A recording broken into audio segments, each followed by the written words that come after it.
Well, times are certainly more unpredictable, riskier, maybe even a little darker. As we say, these are challenging times. And, the idiom in Mandarin, which is may you live in interesting times. Well, we have those interesting times, but it also means may you have the fortitude to withstand those interesting times. So now the challenge is, do we have that fortitude? And we are facing a lot of obstacles. So what we want to cover is a couple of quick things. One is when people say this time it may be different, well, usually stop listening when someone says this time it may be different, because it rarely is. Now, we've seen examples where that has been the case, and the challenge here is, well, is it really different this time? We have a pervasive uncertainty and volatility globally. And the issue is, does that resolve itself, or are we in for a long haul where maybe things are really different? So one of the real challenges are central bankers who usually, with reasonableness, have their hand on the tiller. While we may have some volatility, there's sort of an anchor that we can depend on. And I don't know if we can do that these days. That's something we're going to discuss. And so, of course, there's a lot of meddling, a lot of political involvement, and a lot of things that make this whole time much more challenging than maybe it ought to be. And that's why the question is, are we in for some long, dark days? And if we are, what do we do about that? So is it different this time? Well, risk is higher. I mean, we've got a lot of volatility and uncertainty that I don't need to speak about in too much detail. The war in Ukraine, inflation, a lot of these things that are interrelated. There's trade wars, trading blocks, all this stuff, right? So is it a black swan? Is it a Black Tuesday like in 1929, and are we in for 4 years of real decline?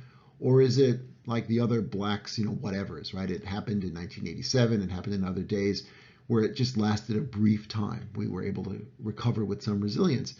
And so, the challenge is, are we in for a more extended time? So one of the real challenges is that, I also prepared a presentation. I called it Stimulus and Silliness. And I think that throwing so much money at so many things where we now have some data that shows it's been fundamentally inefficient, wasted, and more money being thrown at more and more problems that doesn't solve anything because there's no direction, there's no focus, there's just the political appeal of having money available.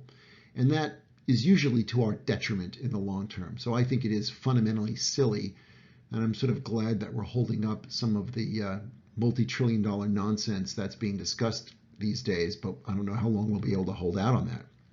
And that's where I get at kind of, it's political absurdity. There are certain things happening that require a steady hand on the tiller. We don't have that. We've got extremes that are sort of running things, whether it's in the United States, whether it's in Europe, whether obviously what's going on with Russia and China. And, there's a global issue that's been discussed more broadly. But one thing is for sure, we are not handling things in any decisive way, and half measures never work, and the world is full of nothing but half measures. Pick any issue, and there's nothing decisive going on. Whether right or wrong, there's just nothing happening. So somewhere in between, which is the politically expedient solution, leads us nowhere and usually leads us downward.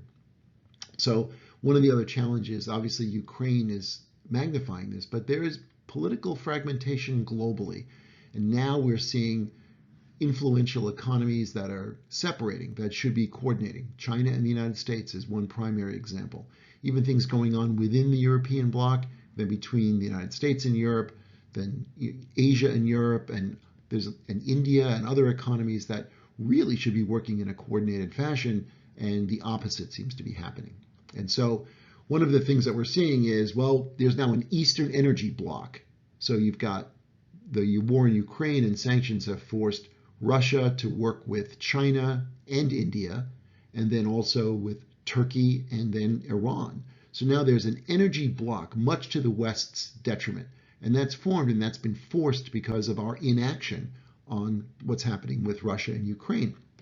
And instead of coordinating with China, instead of looking upon India as the ally that it truly is, we've sort of gone within ourselves, and that is, again, much to our great detriment, because now we're creating all these separate, blocks, and I call it blocks of blocks, right? There's a European bloc, but a Western European bloc, an Eastern European bloc. Hungary in and of itself as being its own bloc, as it were. And that magnifies over and over again. But what we are doing is anything but the thing that will lead us out of this darkness.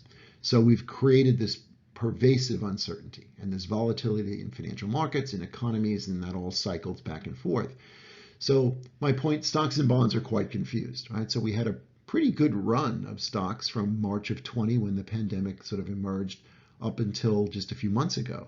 And then suddenly we've had this great correction. There's been a lot of volatility. Bonds are even more volatile than stocks because of interest rate uncertainty, because of inflation, because of dramatic moves by the central bank, which we'll talk about in a little bit. But essentially, the VIX, which is a measure of volatility, that volatility has been extensive and high for a while. And people dismissed it initially as, well, it's the pandemic, we're coming out of the pandemic, it'll be okay. But that's not what's happening. This volatility is much more than the pervasiveness of a pandemic. It's just the kind of this pervasiveness of sort of ill-gotten policy that is sort of going throughout the markets. And the other thing that the markets are finally realizing is that there were a lot of valuations, especially on the technology side, that essentially depended upon perfect implementation with a non-competitive response. And that's just not the way the world works, right? So you'd see these companies that are not profitable, they're growing, but they're not profitable, and they're assuming that a competitor will make no maneuver to, fight against any of that company's competitive positioning. And Tesla is maybe the best example, right? So people were valuing Tesla as if it's going to be the only electric vehicle, it's going to be the only car offering that opportunity, it's going to own 80% of the market, right? Well, it's not as if General Motors and Ford and BMW and Mercedes are going to sit around and just give that market away, right? So there's competitive response, there's valuations that just don't reflect reality, and now we're finally seeing that reality is emerging, right? So we're having that, just as we had in the dot-com era, that sort of what were we thinking? It's like, well, this is an interesting company, but it will never make money. So it's pets.com over and over again. And we're seeing a lot of those valuations shrink because they just depended on assumptions that don't reflect reality, right? And the other sort of steady hand on the tiller, I call it, central bankers disagree. I mean, one of the things that we always seem to depend upon is central banks being the voice of calm and reason, right? And they are neither these days. When you have the head of the Fed, and I respect Jerome Powell greatly, but him going, well, don't worry, inflation is transitory, it's not a problem. Oops, we were wrong. Let's raise by 750 basis points, interest rates, right? And so that's absurd, right? And so we're seeing more and more of these kind of, knee-jerk reactions, and we're decoupling from the other central banks. So in Europe, they only recently raised interest rates, but they raised rates for the first time in 12 years or 11 years. The Japanese central bank is not raising rates at all, right? So we have this global inflation, global supply chain disruption. We've got a lot of upset in global economies that otherwise are integrated. And now the central bankers are disagreeing among themselves, and we're disagreeing and changing those policies. And that great line from T.S. Eliot, that there'll be visions and revisions that a minute will reverse. And it seems that our central bankers are doing just that, right? And so when we have the US and Japan and Europe on different planes, I say different planets, right? Then we've got a real challenge as to how we'll kind of deal with this volatility. And so what we used to depend on are sort of rules.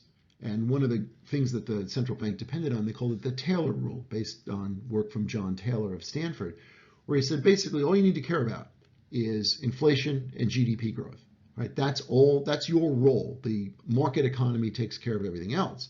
And so there's a very simple rule, and here's how we establish policy.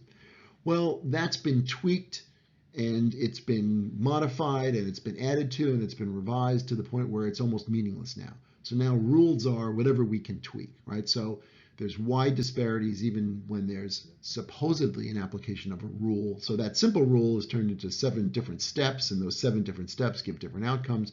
And so essentially that means we have no rules. So we're getting political meddling. When people are saying that the Fed should also care about ESG policy, right? And fundamentally, ESG policy is an ill-defined concept. So no one even knows what it means. And how do you modify that via central bank interest rate manipulation, right? All of this is just silliness, right? But they think it's important, and there's meddling and control, which means there's always a worse outcome. And that's what we have: unprecedented meddling, unprecedented control, and that's giving us worse outcomes. So Do we have long, dark days ahead of us? Well, we have dark days for sure. I think that you've got violence and you've got import, export restrictions. You've got policies that make no sense. We're going to onboard all of our supply chains within one nation. We're going to have, policies that can't be implemented. So I say that's, scattered and unfocused. They make good political fodder. Give a speech saying, all of our chip making should be within the United States. Great. That gets a round of applause. That's nonsense. It can't happen, right? But we're going to have policy that's going to encourage it anyway, right? And we have, again, within our world leaders, whether they're economic leaders, central bankers, business leaders, we expect a level of performance that we're not getting. We're getting incompetence and we're getting unreasonableness. We're getting selfishness, we're getting short-sightedness, we're getting all the things that don't work if we want to come out of, the long, dark days, right? So what ends up happening is meddling leads to a downward spiral. So I would tell you otherwise, look, the situation we're in, it's a cycle, these things happen, we can come out of it relatively quickly. Okay, we've had supply chain disruptions. Yes, we've got inflation being driven by multiple policies, including too much cash, but also supply chain. So you've got demand side, supply side, money supply side. You've got all of these things working, but that ultimately does resolve itself over time. But when there's meddling and there's the kind of interference and incompetent leadership that we're experiencing, we're out for more extended, let's say, dark days and volatility. So this fragmentation, weak leadership, we're vulnerable. We've got supply chains that are vulnerable, competitive situations that are vulnerable, political situations that are vulnerable, people vying for control. And we're not seeing, honestly, the kind of coordinated leadership that really enhances everyone's lives and makes everyone's life better. We are simply not seeing that. So yes, this time it may be different, meaning it may take longer. In fact, I believe it will take longer to resolve itself. And that's because we have this pervasive volatility, this uncertainty. We don't have the kind of leadership we need. The world's become fragmented. People who tend to lead, the central bankers, the coordinated efforts, that's not happening.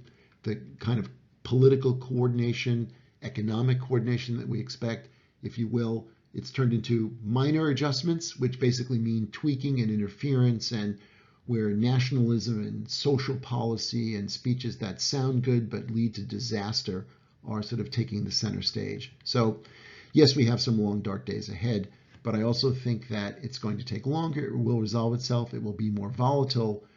Of course, it will be okay in the long term, and people who bet on the short term, I think that's a game for fools as well. But we've got extended difficulty ahead of us because of all these extraneous factors that honestly shouldn't exist, but they do.